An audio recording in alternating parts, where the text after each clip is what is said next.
summer of 1986, Poulter family, Frank, Laura, and their two children, Jason and Ellie, moved from the city to a quiet, rural village in Connecticut known as Avondale.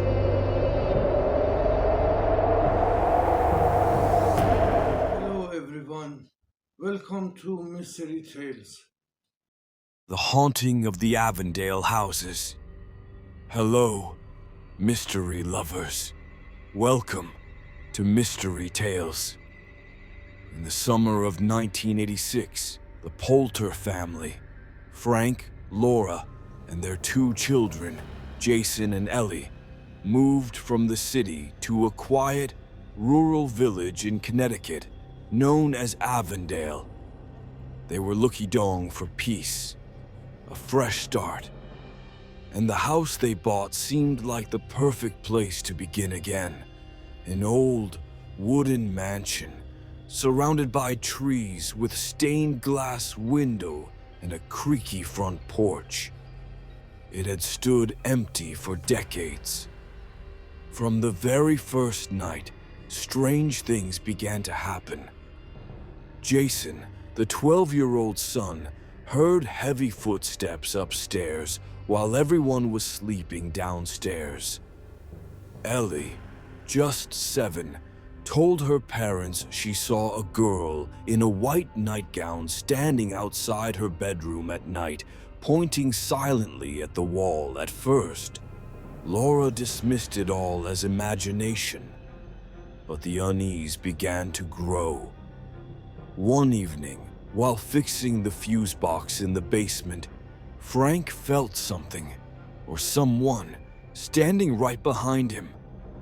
When he turned around, no one was there. A second later, the lights flickered and a whisper echoed through the dark.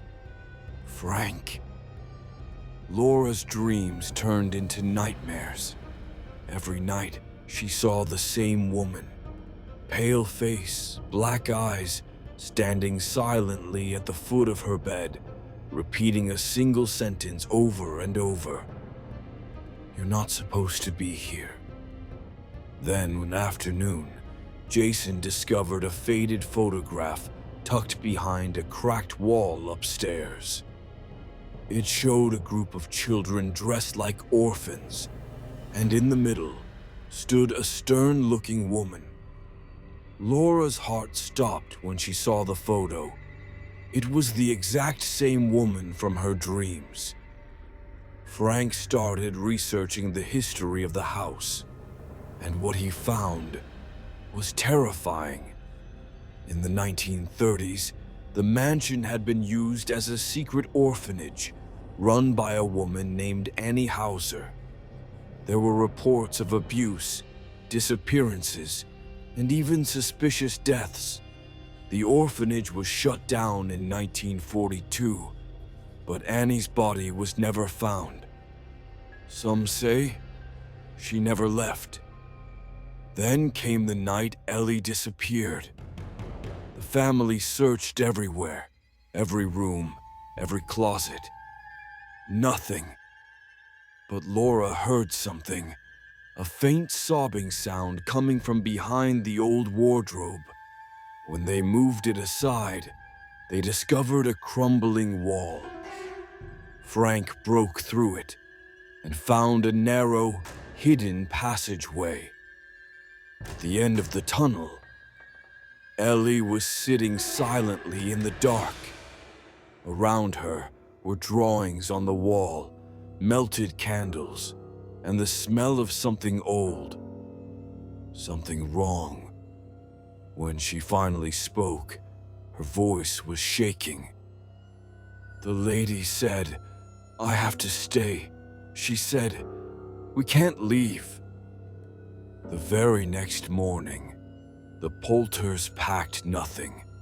They got into their car and drove away, leaving everything behind. They never returned.